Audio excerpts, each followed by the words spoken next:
अच्छा, अभी हम थोड़ा सा प्रोडक्ट के मॉड्यूल को देख लेते हैं। सेल का मॉड्यूल हमने देख लिया है। पॉइंट ऑफ सेल सिस्टम, उसको कैसे आप नई सेल यहाँ से भी जनरेट कर सकते हैं और सेल लिस्ट सारी यहाँ पे शो होती है। अभी हम प्रोडक्ट के मॉड्यूल को देखते हैं। तो यहाँ पे आप सबसे पहले तो आप किसी भी किस्म का ब्रांड खुद से ऐड कर सकते हैं। कोई नया ब्रांड अगर आपको चाहिए जो कि ऑलरेडी आपकी लिस्ट में नहीं है, आपको कोई नई कैटेगरी चाहिए, ठीक है, अभी फ़िलहाल आप इस कैटेगरी की प्रोडक्ट सेल कर रहे हैं, फॉर एग्जांपल आपको कोई नई कैटेगरी आ गई है, वो यहाँ पे आप ऐड कर सकते हैं। और ऐड करना बहुत आसान है, इमेज ना भी डालें, नाम डाल दें, चल जाएगा। Similar is the case with brand, नाम डालें, इमेज ना भी डालें, काम चल जाएगा।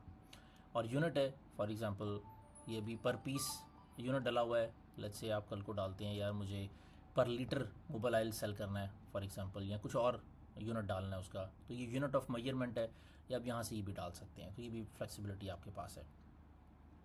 फिर ये एट्रीब्यूट और वेरिएंट है, ये थोड़े से अगर प्रोडक्ट के अंदर लेट्स से साइजेस आ जाते हैं, उनके डिफरेंट कलर्स आ जाते हैं उनके, और इस तरह की जो भी उसकी वैरायटी ऑफ पैरामीटर्स आ जाते हैं, तो ये उसके लिए ये एडवांस लेवल की चीज़ है। अगर आपको नहीं यूज़ करनी, यूजुअली यूज़ नहीं होती है, कपड़ों में यूज़ होती है ज़्यादातर, या मोबाइल फ़ोन्स में यूज़ होती है। करने को आप हर चीज़ में कर सकते हैं, बट अभी इसके अंदर हम नहीं जाते ताकि कोई कन्फ्यूजन ना रहे।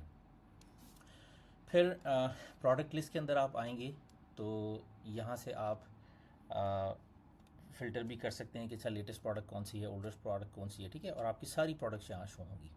अब यहाँ प्रोडक्ट शो होने का मतलब ये नहीं है कि वो स्टॉक में भी है, ठीक है।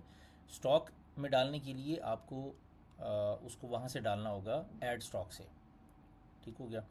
तो यहाँ पे आपके पास प्रोडक्ट की डिटेल आ गई, अगर आप इसको एडिट करना चाहते हैं तो यहाँ से आप एडिट भी कर सकते हैं। और यहाँ पे आप इसकी बेस प्राइस चेंज करेंगे, 30% मार्जिन डला हुआ है तो उसकी ओरिजिनल प्राइस बन गई है, आप उसके ऊपर कोई डिस्काउंट भी डाल सकते हैं। ये अलर्ट क्वांटिटी है जो कि मैंने डैशबोर्ड पे बताई थी कि यानी अगर इसकी जैसी 1 क्वांटिटी हो जाएगी तो ये आपको डैशबोर्ड पे अलर्ट आना शुरू हो जाएगा। टैक्सेस भी डाल सकते हैं, आप बता सकते हैं कि मेरी इस प्राइस के अंदर टैक्स इंक्लूसिव है या एक्सक्लूसिव है, और उसके बाद आप डिफरेंट टाइप ऑफ टैक्सेस भी डाल सकते हैं, ठीक है। वो टैक्स का मॉड्यूल अलग नीचे बना हुआ है, वहाँ पे आप हर तरह का टैक्स डाल सकते हैं। कोई सेल टैक्स है, कोई इनकम टैक्स है, कुछ भी डालना है आप वहाँ पे डाल सकते हैं। अच्छा, अब आ जाते हैं प्रोडक्ट का स्टॉक कैसे डालना है। तो प्रोडक्ट का स्टॉक आपने ऐसे डालना है कि अगर ये प्रोडक्ट आपके सामने है तो आपके पास नया स्टॉक आया है तो आप यहाँ से जाके ऐड स्टॉक करते हैं, ठीक है। यहाँ से आके आप सबसे पहले अपना सप्लायर सेलेक्ट करते हैं कि मैंने ये किस सप्लायर से लिए। अगर आप ये नहीं मेंशन करना चाहते तो सिंपल नॉट एप्लीकेबल सेलेक्ट कर लें, और आपने किस वेयर हाउस में डाला है इसको वो सेलेक्ट कर लें। अगर आप किसी वेयर हाउस में नहीं इसको डालना चाहते अभी एंट्री, जो कि ऐसे होता नहीं है, बट अगर नहीं भी डालना चाहते तो आप नॉट एप्लीकेबल सेलेक्ट कर लें, ठीक है। लेट्स से भी हम एलए में डाल रहे हैं इसको। क्या स्टेटस है, या आपको स्टॉक रिसीव हो गया है, या अभी पेंडिंग है, या अभी सिर्फ ऑर्डर प्लेस किया है, यहाँ से आप सेलेक्ट कर सकते हैं। उसकी कोई ओरिजिनल कोई होगी आपके पास, कोई उसका रेफरेंस नंबर, कुछ कोई ट्रैकिंग, कोई उसका इनवॉइस नंबर, जो भी आप डालना चाहते हैं वो यहाँ पे आप एंटर कर सकते हैं, ठीक है। उसके बाद उसका जो भी परचेज़ ऑर्डर या उसकी इनवॉइस है वो यहाँ पे आप अटैच कर सकते हैं। और यूजुअली वो प्रोडक्ट क्योंकि आप पीछे से उसको ऐड स्टॉक करके आए हैं तो यहाँ पे आ गई है, अगर आपको वो प्रोडक्ट नज़र ना आए ये वाली, तो आप यहाँ से सर्च भी कर सकते हैं, ठीक है। अभी लेट्स से आप कहते हैं यार मुझे इसकी जो क्वांटिटी है वो मैंने 100 ली है, तो यहाँ पे आप 100 लेंगे और वो ऑटोमेटिकली परचेज़ बेस प्राइस के हिसाब से आपकी ये सब टोटल करके जो उसकी डिफ़ॉल्ट सेटिंग्स हैं वो सारी शो करेगा, और उसके बाद वो आपका यहाँ टोटल बना देगा। अब ये बड़ा इंपॉर्टेंट है कि ये अमाउंट आपने उसको आपने कब पे करनी है, ठीक है। तो बाय डिफ़ॉल्ट ये होता है जी आपकी कितनी ड्यू अमाउंट है, 49,500 कतरी रियाल ड्यू अमाउंट है, ठीक है जी। जब आपने कब पे करनी है उसको, ठीक है, ये आप कहते हैं मुझे उसको 30 अप्रैल तक पे करनी है, ठीक है। तो एक तो ये सेटिंग आप कर सकते हैं, या आपने ऑलरेडी वो सारी पे कर दी है तो 49,500 आप कहते हैं मैंने सारी पे कर दी है, ठीक हो गया। और वो ऑलरेडी वो आज की डेट सेलेक्ट होती है, तो अब आपको कुछ करने की ज़रूरत नहीं है। पेमेंट टाइप आपकी क्या थी, कैश थी, क्रेडिट कार्ड थी, अलग से आपने कैश पे कर दिया उसको, या बैंक वायर, तो यहाँ पे आप डाल सकते हैं कि बैंक वायर ट्रांसफ़र नंबर 57 जो भी, ठीक है, यहाँ पे आपका वो रेफरेंस आ जाएगा। अच्छा, लेकिन अगर आप कहते हैं नहीं यार मैंने तो उसको पूरी पेमेंट नहीं की है, मैंने उसको सिर्फ 10,000 कतरी रियाल अभी पेमेंट की है, तो 10,000 आपकी पेड अमाउंट में चली जाएगी और बाकी ड्यू अमाउंट आपकी 39,500 आपकी ड्यू अमाउंट में आ जाएगी। और वो आपने 30 अप्रैल तक पे करना। आप सबमिट करेंगे।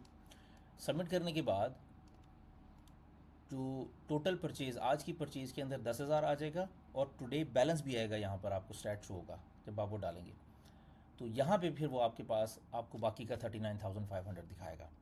तो इस तरीके से आप हर सप्लायर के अगेंस्ट, हर प्रोडक्ट के अगेंस्ट अपना ड्यू बैलेंस भी देख सकते हैं और ये आपको सिस्टम अलर्ट करता रहेगा कि अच्छा आज के दिन आपने इतना पैसा देना है, इस हफ्ते आप इतना पैसा ड्यू है, इस महीने इतना पैसा ड्यू है, वगैरह वगैरह। ठीक है जी। यहाँ पे आके आप उसका लेबल भी प्रिंट कर सकते हैं कि अगर आप कहते हैं कि यार मुझे ये स्कैन करना है तो आप इसको प्रिंट करें अपने पास और इसको वहाँ पे स्टिकर कर लें अपनी प्रोडक्ट के ऊपर। तो कल को आप जब भी इस बार कोड को स्कैन करेंगे अपने मोबाइल एप्लीकेशन से, जो कि हम आपको प्रोवाइड करेंगे लेटर ऑन, तो जैसे ही आप स्कैन करेंगे ये प्रोडक्ट स्टॉक में आ जाएगी आपके पास। या अगर आप एक्सटर्नल वेब कैम भी लेते हैं, सिस्टम के साथ कनेक्ट करते हैं और आप उसको स्कैन करते हैं तो आपके पास ये आ जाएगा। ठीक है जी। लेट्स से आपने इसकी 50 क्वांटिटी सेलेक्ट करनी है तो आपकी 50 लेबल भी एक दफ़ा में प्रिंट कर देगा। सिंपल प्रिंट है, A4 साइज़ है, आप इसको आराम से प्रिंट करेंगे तो ये आपके रेगुलर प्रिंट के ऊपर आ जाएगा। ये प्रिंटिंग सेटिंग्स भी हैं इसकी। तो ये है ऑल अबाउट प्रोडक्ट एडिशन और वो सारी चीज़ें। इसको पेज को भी देख लेते हैं। प्रोडक्ट ऐड करते हुए आपने एक तो उसका प्रोडक्ट का नाम डालना है यहाँ पे, ठीक है। उसका जो भी कोड है, अगर नहीं भी डालेंगे सिस्टम ऑटोमेटिकली बना देगा। ठीक है। कोई कैटेगरी उसकी सेलेक्ट करनी है, अगर नहीं है उसकी तो नॉट एप्लीकेबल कर दें। ब्रांड सेलेक्ट करना है, अगर नहीं है ब्रांड तो नॉट एप्लीकेबल कर दें। उसका यूनिट होगा कोई, ठीक है। उसकी डिस्क्रिप्शन डालनी है डालें, इमेज डालना है डालें, नहीं डालना ना डालें, कोई बात नहीं, ऑप्शनल है ये सारा काम। उसकी कोई बेस प्राइस आपको सेट करनी होगी, ये मस्ट है। जैसे आप कहते हैं 531 रियाल की है तो ये डिफ़ॉल्ट सेटिंग्स बन जाएंगी। जैसे भी मैंने आपको स्टॉक में डालते हुए दिखाया था तो उसमें ये डिफ़ॉल्ट सेटिंग्स खुद ही आ रही थी, कितने % प्रॉफिट मार्जिन है। तो ये सारा ऑटोमेटिकली फिर चलता रहता है। कितने अलर्ट 5 से नीचे जाएगा तो आपको अलर्ट देगा डैशबोर्ड पे। सबमिट करेंगे तो ये प्रोडक्ट यहाँ पे आ जाएगी। ठीक है। उसके बाद जो मैंने ऐड स्टॉक का फ्लो चलाया है वो एज इट इज़ ही है। उस प्रोडक्ट का फिर जाएंगे, कोई सप्लायर सेलेक्ट करना करें, उसको आप स्टॉक ऐड कर सकते हैं। और ये वाला जो सप्लायर पेमेंट का एक मॉड्यूल है इसमें आप डिफ़ाइन कर सकते हैं कितना पे किया, कितना ड्यू बैलेंस है। तो ये सारा ओवरऑल आप प्रोडक्ट का मैनेजमेंट है सारी। That's it.